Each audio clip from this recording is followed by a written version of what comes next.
Hello and welcome back to training. Today I will just be talking about two important words, trust and attachment. Very quickly, what is trust? What is trust? Trust is a very important element in a relationship. If you don't have trust in a relationship, it's really hard to maintain that relationship. You get what I mean? And I'm sure you agree with me. Trust is such a deep word. It's an action. Trust is an action. I trust that when I hug you, you won't poke me with a knife. I trust you so I can depend on you. You do this for me and I do that for you. It's a two-way relationship, right? Trust is a feeling of confidence, a feeling of security. I feel safe when I'm with you. That feeling of trust, however, can be broken when the other person does something towards you that you do not agree with, something that clashes with your beliefs, something that makes you unsatisfied. Now the emotional reaction grows from trust towards mistrust and fear. I don't know if I can trust you, and now to be honest, I am scared of you. So that's how trust can be broken. Alright, so that is just a general description of trust. Keep that thought in your mind. The next word we're going to talk about is attachment. The attachment here that we're talking about, it's not something you put in your email. Alright, but it's the psychological attachment. An attachment is an emotional bond between two persons. It can be between a parent and a child. It can be between an adult and a child, a teacher and a student, an adult to an adult. Today we're going to be focusing more on adult and a child's attachment. Alright?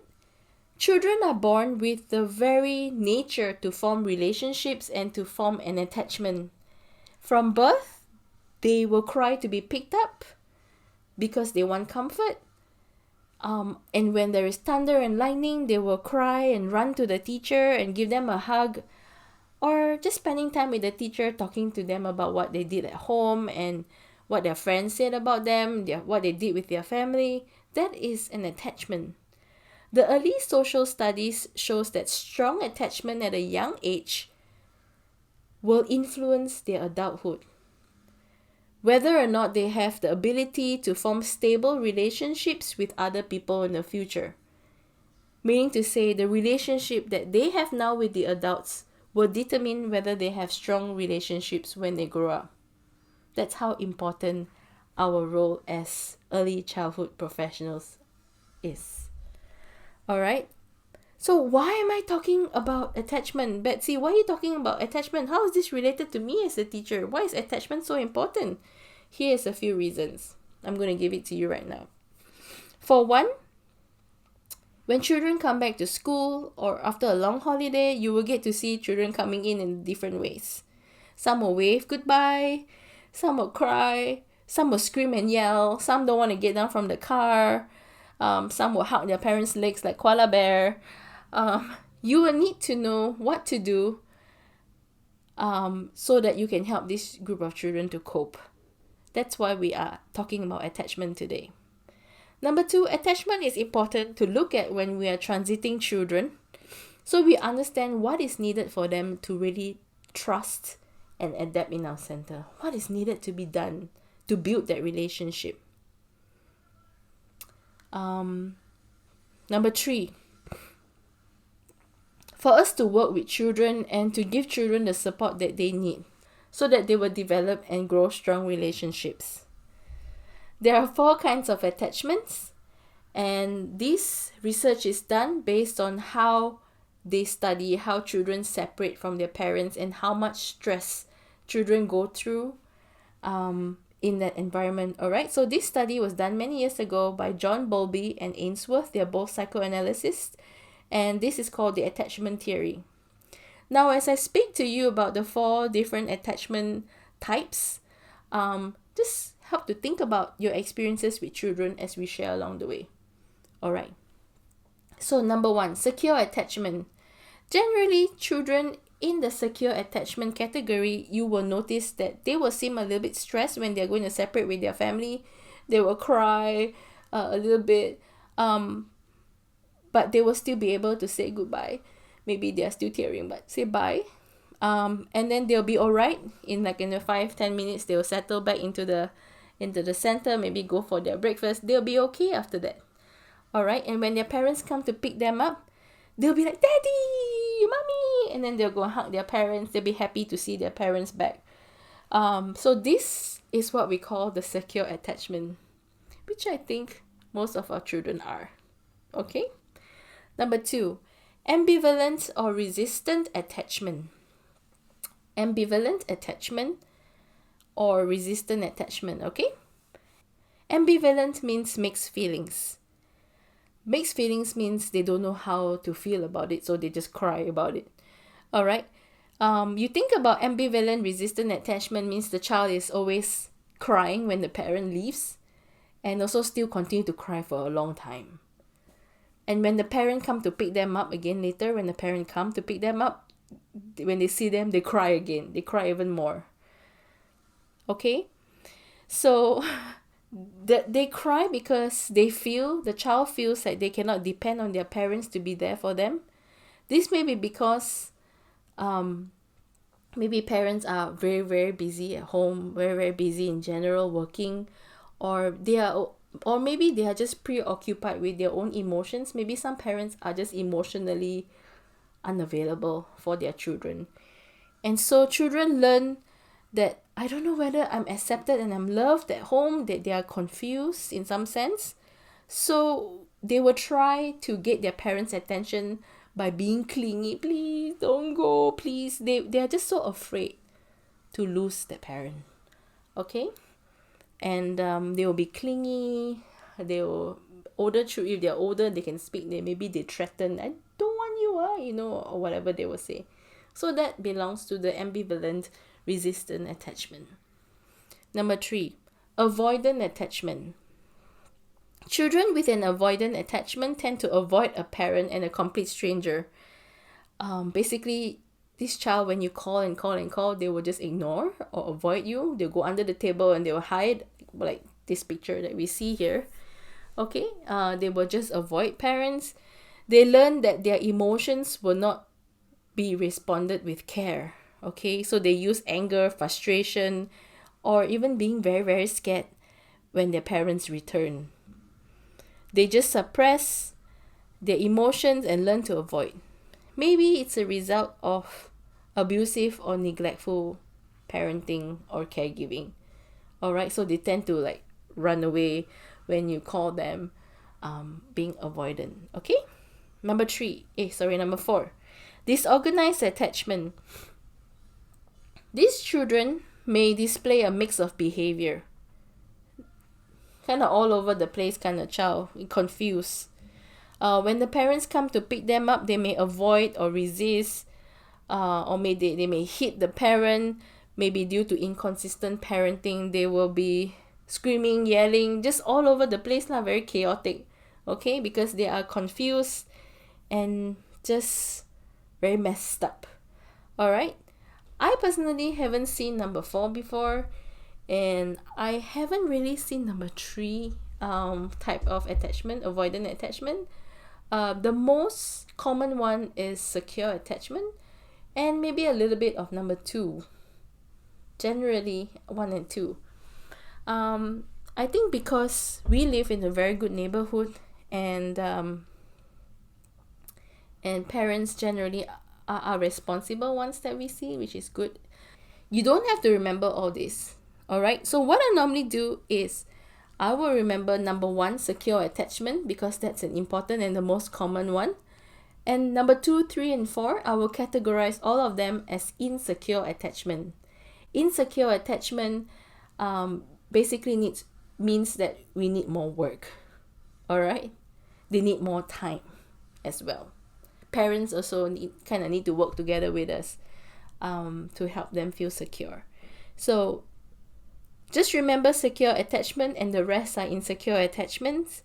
It is basically for your own knowledge of how you can help these children who walk through our door. If you come in contact with any children or with children, remember to create a positive and trusting environment so that they can establish themselves. So think about it. You are the first adults that is not in their family that they are trusting. You are the first stranger they are trusting. Your relationship with them will help them trust other people next time. If you notice children with insecure attachment issues, pick them up and give them all the love in the world, because what you are doing is you are saving their lives. Children who have insecure attachments growing up, they will have a lot of worries and also a fear of being abandoned. I don't know whether I'm loved. I always wondering whether they are loved. Okay, that's the problem. And they try to find ways to feel loved. All right? And they will have difficulties in forming relationships and will find it hard to trust other people and many, many other more issues. So if you know of a friend who is having difficulties in trusting her husband, always checking on her husband, or always crying or being very clingy, please don't leave me, spend more time with me doing this, spend more time doing that. Generally, they may have some attachment issues when they are younger as well. I don't know. They probably have to see and go to meet a psychologist. But anyway, that is just a possibility. Alright? When it comes to caring for children and teaching, trust is very important for children. Number 1, trust and attachment supports resilience. Resilience is the ability to bounce back, recover quickly from difficulties. For a child, resilience means wiping off their tears and bouncing back. Alright, okay. And coping with negative feelings and negative thoughts. With trust in the environment, a child can explore and they'll be willing to deal with new situations with confidence. And they will say this, I know I'm safe here. I can try this. My teachers will be here for me. I can do this. And when they say, I can do this, they are also building competence and confidence. Competence and confidence. Alright? Number 2, trust and attachment counteract fear and mistrust. That means they help to go against fear and mistrust. We have the responsibility in the relationship to teach young children that this environment we live in is safe and is friendly. It's okay. If a young children learn that this world is a scary place, they will grow up and live in a bubble. They won't trust other people. They won't want to do new things because they're just being afraid. Alright? So, if children learn that they are being valued, they are cared for, they will be confident to explore and learn about the world and learn about making new things. Trying new things and making relationships. Alright? The opposite of it is inconsistent and insensitive. They will just cause them to be insecure. Alright? And they will feel rejected, mistrustful. And this is where all the depression things comes in, okay? Then young children will not have the experience to learn and make relationships.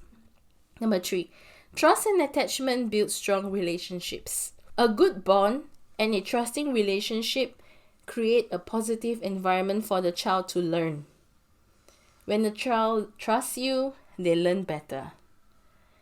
When the teachers and parents use affirmation and encouragement techniques, children will be motivated to learn. Alright, so this is a secret on why some parents say, how come when I tell them so many times they don't learn and they don't understand, but when you tell them, how come they listen to you? The teacher, they will listen to you. That's because they trust us. Alright, take pride. They trust us. Apart from learning, they are motivated to build relationships and be open to socialize with others. they'll be able to go to other people and go, hello, how are you? What's your name? All right, because they are just carefree. And that's what we want our children to be. The opposite of it is fear, right? That's number 2. Number 4. Trust and attachment promote curiosity and exploration. If we want our children to be independent and confident explorers, we must develop close and trusting relationship with them. Okay? When they feel comfortable, they will be curious and they will explore. Number 5. Trust and attachment underlies self-regulation. Self-regulation is the ability to manage their own challenges. So for example, if they feel angry, they will tell themselves, okay, breathe, 1, 2, 3, 4, 5. They'll be able to tell themselves and correct their own behaviors. Alright, so that's self-regulation. Why am I sharing this with all of you? As early childhood professionals, yes, you, early childhood professional, we need to make sure that we promote trusting relationships with our children.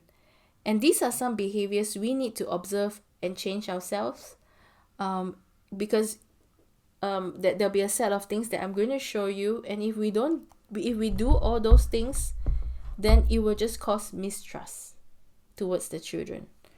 All right, if we want a positive interaction, if we want a positive environment with the children, these are the things that we need to be careful of. Number 1, treat them with respect. Treat them with respect means no name calling. We only call them by their names.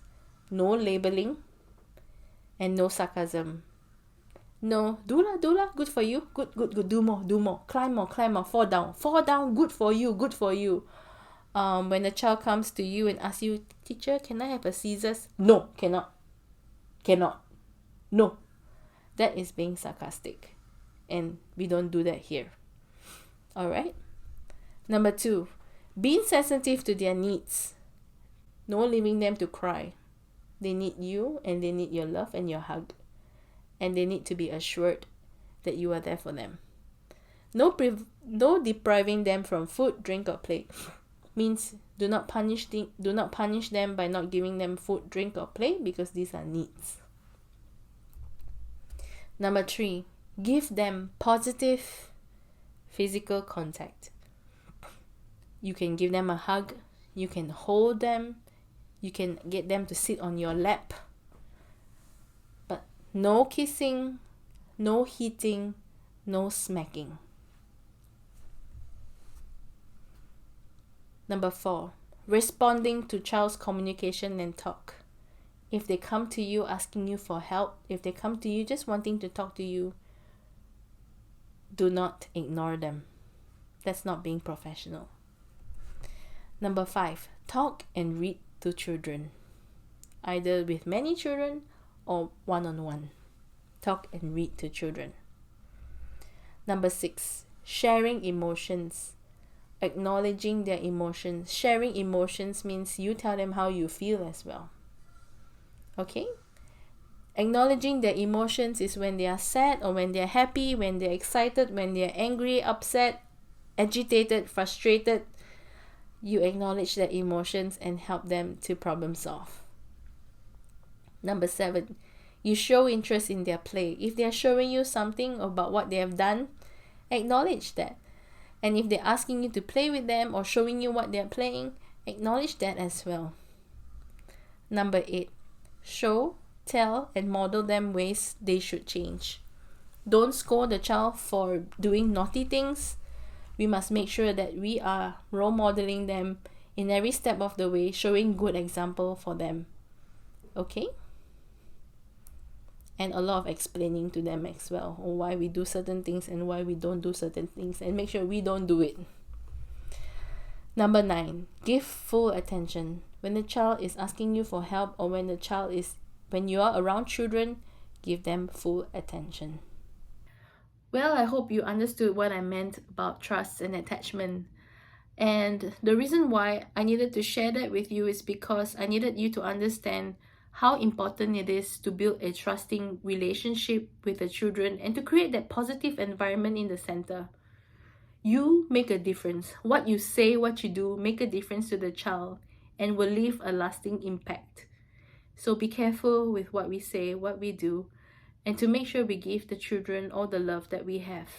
When we are transiting a new child, generally what we want to do is to assign one teacher to that child, and basically the teacher will be the best buddy to the child. Children, generally, when they come into a new center, they don't want to mix with 12, 15 people just yet. What they want to do is just to trust one person, and that one person should be the teacher. So make sure that the teacher gets close with the child, play with the child, and until the child don't need that closeness anymore, they can learn to play with other people, then the teacher can slowly step back and let go. Generally, younger child will need more one-on-one time. As they grow older, they'll be quicker to adapt. And just knowing that the teacher is a safe person, I can trust that person, is already good enough for the older child.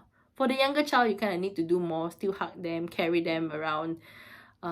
Older child, they will generally just need to know that you can be trusted. That is one thing that we do, assigning a teacher to a child. Number two, which is why we have small ratio in our classrooms, 1 to 3 for infants, 1 to 4 or 1 to 5 for toddlers, depending on the dynamics of the group. If they're independent, then maybe no need so big. But if they're needy and clingy, they have attachment issues, then generally we need a smaller ratio. For pre-K, usually it's 1 to 6 or 1 to 7, depending on also the neediness of the group. But generally, the teachers need to work together as a team. 4, 5, and 6, the ratio is about 1 to 8 or 1 to 10, also depending on the capability of the children and independence as well. So when you do small group time or when you have that class with the children, make sure that you create a really good bond with the child, because you're setting them up for independence, confidence for the future, just based on your relationship with them, and that's powerful. All right, that's all for today. Thank you so much for joining me, and to a happy environment, and it's all up to you. Bye.